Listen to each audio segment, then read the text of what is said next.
ગજોડ સીમમાં આવેલ Excel crop care કંપનીની દિવસે ને દિવસે વધતી જતી દબંગગીરી, ગૌચર જમીન ઉપર દબાણ તેમજ પ્રદૂષણ કરે છે અને સર્વે અધિકારીઓની મિલીભગત છે તેવું નવલસિંહ વાઘેલાનો આક્ષેપ। ગજોડ સીમમાં આવેલ એક્સેલ ક્રોપ કેર કંપની ઉપર અવારનવાર આજુબાજુના લોકોની ફરિયાદો સામે આવે છે, જેમ કે પ્રદૂષણ, મજૂરો સાથે શોષણ અને પશુધનનો નાશ થાય છે તેવો ગ્રામજનોનો આક્ષેપ થયો હતો।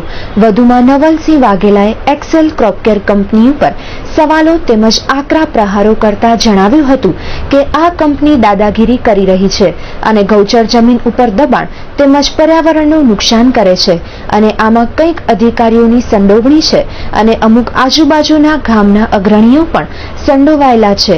જો આ ગામના અગ્રણીઓ સંડોવાયેલા ન હોય તો અમારી સાથે લડાઈમાં જોડાય તેમજ નવલસિંહ વાઘેલાએ આ કંપનીની દાદાગીરી ઉપર અવાજ ઉપાડશે અને તમામ લાગતા વળગતા તંત્રને ફરિયાદ કરશે અને ગાંધી ચિંધ્યા માર્ગ ઉપર જશે।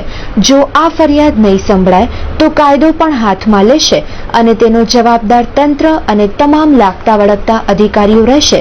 તો શું કહે છે નવલસિંહ વાઘેલા, વધુ સાંભળીએ તેમના જ શબ્દોમાં। નામ નવલસિંહ જેમુભા વાઘેલા, મારું ગામ બાબિયા, તાલુકો મુન્દ્રા। અત્યારે આપણે ગજોડની સીમમાં એક્સેલ ક્રોપ કેર કંપની આવેલી છે, તેની બાજુમાં આપણે ઉભા છીએ। પહેલા નંબરની આપણે વાત કરીએ કે અત્યારે જે ગાયો મરી ગઈ છે, જે પ્રકરણ બન્યું છે, એ બારામાં પહેલી વાત આપણે કરીએ કે અત્યારે મારા પાસે કોઈ મૌખિક વાત નથી, આ આરટીઆઈની માહિતી છે, એમાં એક્સેલના બધા સર્વે નંબર આપેલા છે। સર્વે નંબર છે 190 પૈકી 1, 205, 206, 207, 208 અને 209, એમ કુલ 86 એકર જમીન છે આ। પછી અમુક જે માપણી વધારો છે 15-16 એકર ઈ છે, એમ થઈ અને ટોટલ 102 એકર જમીન એક્સેલ ક્રોપ કેરની છે। એ માહિતી અધિકારમાંથી અમને જાણવા મળેલું છે। તદુપરાંત મારા પાસે આ ગજોડ ગામનો નકશો પણ છે। કોઈ પણ કચ્છનો કે ભારતનો નાગરિક ગજોડનો નકશો કઢાવી અને હું આ સર્વે નંબર બોલ્યો 190 થી 205, 6, 7, 8 અને 209 એની વચમાં જોઈ શકશે કે સરકારી ખરાબો આવેલો છે અને ઓછામાં ઓછું 25 થી 30 એકરનું ગૌચરનું દબાણ આ એક્સેલ ક્રોપ કેરે કરેલું છે। આ નકશામાં પણ તમે જોઈ શકો છો। આ મેં જે ગોલ રાઉન્ડ માર્યા એ બધા એના સર્વે નંબરો છે અને આ છે વચ્ચેનો ભાગ જે નકશામાં બતાવેલો છે, એ બધું દબાણ છે। અને આ દબાણ છે એમાં ગૌચરમાં, કારણ કે ચારે બાજુ એમની તાર ફેન્સિંગની બાઉન્ડ્રી હતી, એટલે એમાં અત્યારે ઘાસચારો હતો, ગુડે 2-2 ફૂટનો ઘાસચારો હતો। એટલે રાતના એમાં જંગલી જાનવરો જેવા કે નીલગાય, એટલે કે જેવા કે રોજડા અને રખડાઉ ચોપા, કારણ કે માલિકીના જાનવર તો કોઈ રેઢા મૂકે નહીં, રેઢા ચોપા આપણે જેને કચ્છીમાં કહીએ રેઢા, એટલે બિનવારસુ આંખલા હોય કે વાછડીઓ હોય કે ગાયો હોય, એ અંદર અત્યારે સીમાડામાં દુષ્કાળ જેવું વાતાવરણ છે, એટલે સીમાડામાં કઈ ચરવાનું ચરિયાણ કાંઈ છે નહીં, એટલે બિનવારસુ જે જાનવરો છે એ અંદર ઘૂસી જાય રાતના। આપણે જોયું હશે, મેં આપને બતાવ્યું કે અમુક જગ્યાએ ફાંકા પણ પડેલા છે આ તાર ફેન્સિંગમાંથી, એમાં નીચેથી ચાલ્યા જાય છે। એના માટે આજની તારીખમાં આપણે જોઈ શકીએ છીએ કે આ પ્રકરણ ઉપર્યું છેલ્લા 2-3 દિવસમાં એક્સેલ ક્રોપ કેરી અંદર 40 થી 50 એકર જમીન સળગાવી નાખી છે, ઘાસચારો સળગાવી નાખેલો છે। એની અંદર કેટલાય ખિસકોલા મર્યા હશે, કેટલા કાચિંડા મર્યા હશે, કેટલા કીડા મકોડા મર્યા હશે, ધનનું નુકસાન મોટા અને ઘાસચારો પણ બારી નાખ્યો છે ને, ઘાસચારો પણ 50 એકરમાં બારી નાખ્યો છે। આજે દુષ્કાળના વર્ષોમાં અમારે ભીખ માંગવા જવું પડે છે કંપનીઓ પાસે મુન્દ્રા બાજુ કે કાંક ઘાસચારો આપો। તમે જોયું હશે, તમને મેં બતાવ્યું, આપણી નજરે જોયું હશે। તમે સાચું પૂછો તો આ ભ્રષ્ટ તંત્ર છે, આને અહીંયા મંજૂરી નંબરે અહીંયાથી ઓલ વર્લ્ડમાં આ દવાઓ જાય છે, તો શું આ ઓલ વર્લ્ડ છે એ શું અબૂજ છે, નથી દવા બનાવી જાણતા? આ જર્મની અહીંયાથી દવા જાય છે, જર્મનીમાં નથી બનાવી શકતા, આ દવા નથી આવડતી એમને, અબૂજ છે, અંગૂઠા છાપ છે, જર્મની વાળા અબૂજ છે। અમેરિકા, બ્રિટન, બધી જગ્યાએ, ઓસ્ટ્રેલિયા, આવી કંપનીની કોઈ રણમાં કોઈ દરિયામાં પણ મંજૂરી ન મળે, એની મંજૂરી અહીંયા મળેલી છે। અમારા આ ડેમના, મારું ગામ નજીકમાં નજીક છે, એક્સેલ થી 3 કિલોમીટર અંતરે આવેલું છે, બરાબર। આ બધો આનો ચોમાસાનો ખરાબો ધોવાઈને બધો આમાં મારું અહીંયા સિરઈ બાબિયા ડેમ છે, એમાંથી 2000 એકર જમીન પીએ છે। બાપુ આજે જમીન બધી બગડી ગઈ, મારી પોતાની 100 એકર પીએચ જમીન છે, મારી પોતાની જમીન બગડી ગઈ। અમે આ વર્ષે 12 ફૂટ પાણી જમીનમાં ડેમમાં આવ્યું હતું, છતાં પણ અમે પીએચ નથી કર્યું આ વર્ષે, ઈ પોઝિશન ઉભી થઈ છે અમારી। અમારે અહીંયાથી હિજરત કરવાનો ટાઈમ આવશે, એક્સેલ જો રહેશે તો અમારે જવું પડશે અહીંયાથી ઉચાડા ભરીને, ઈ પોઝિશન છે અમારી અત્યારે। આજુ 3 કિલોમીટર ઉપર છે બાબિયા છે, 4 કિલોમીટર ઉપર ગજોડ છે, 4 કિલોમીટર ઉપર કેરા છે, આ વરજા ઝુમખા 3-4 કિલોમીટર ઉપર છે, બધા 4-4 કિલોમીટરની અંતરે આવેલા છે। મારું ગામ તો સીધી લાઈનમાં જોઉં તો 2.5 કિલોમીટર ઉપર જ છે।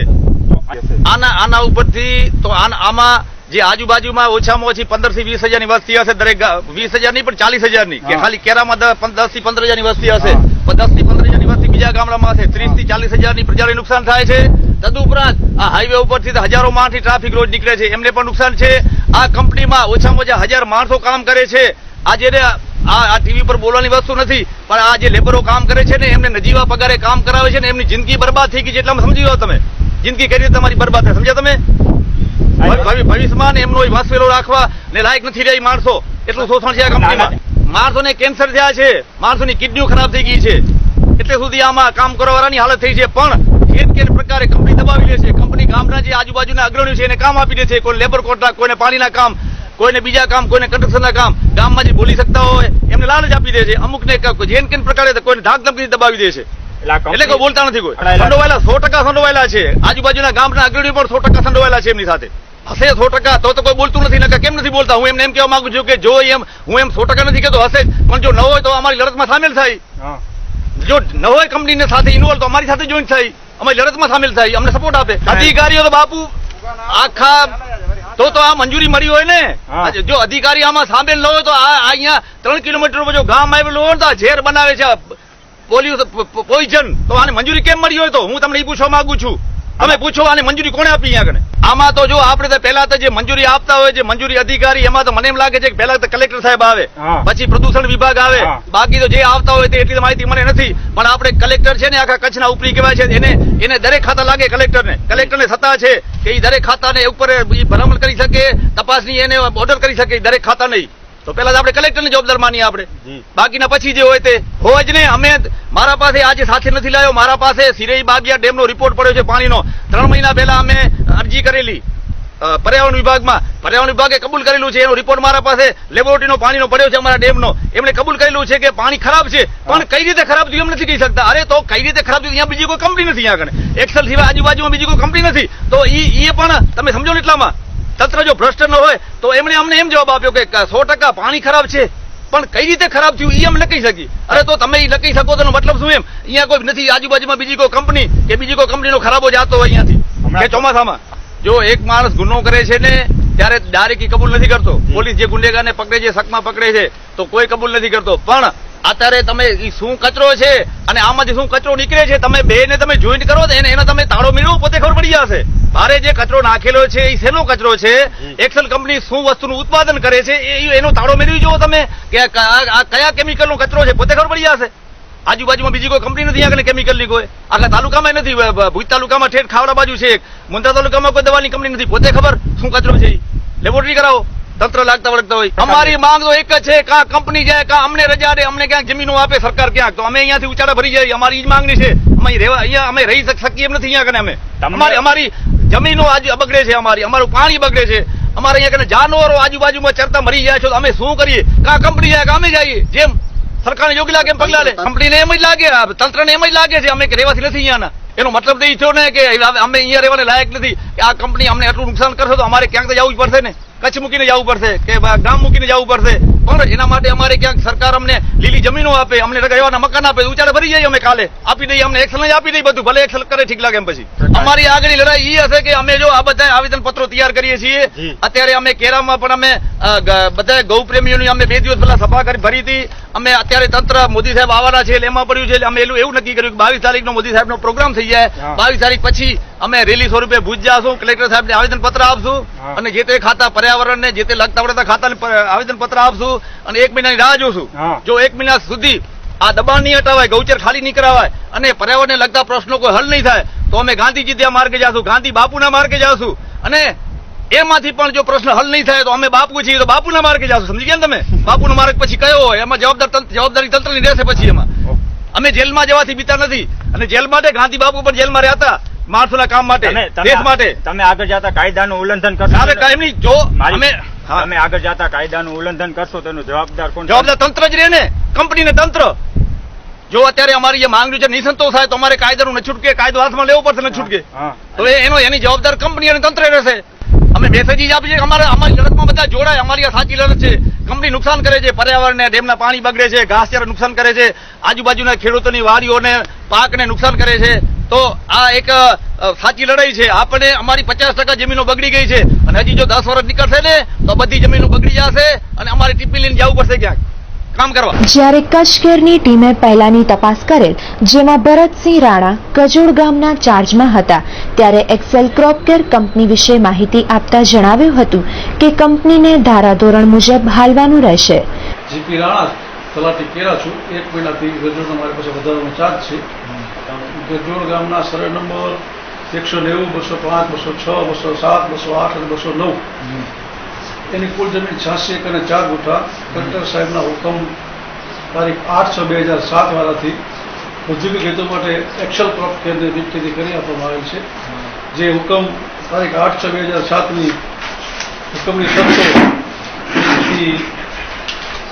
1 થી 19નું પાલન કરવાની શરતે કલેક્ટર સાહેબે તેને ઔદ્યોગિક હેતુ માટે પરવાનગી આપેલ છે. ત્યારબાદ તારીખ 14/3/2016ના હુકમથી સર્વે નંબર 186ની જમીન ચોરસ મીટર 41,815 જંતુનાશક દવાના પ્રમાણિત ઉદ્યોગ માટે કલેક્ટર સાહેબ દ્વારા ઔદ્યોગિક હેતુ માટે બિનખેતીમાં ફેરવવામાં આવેલ છે.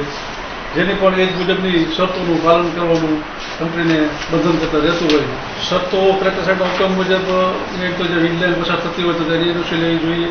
આજુબાજુમાં જાહેર રસ્તા પસાર થતા હોય તો તેની પણ એનઓસી લઈને પાલન કરવું જોઈએ. બાંધકામ અને રિબંધીના રૂલ્સના પણ પાલન કરવું જોઈએ.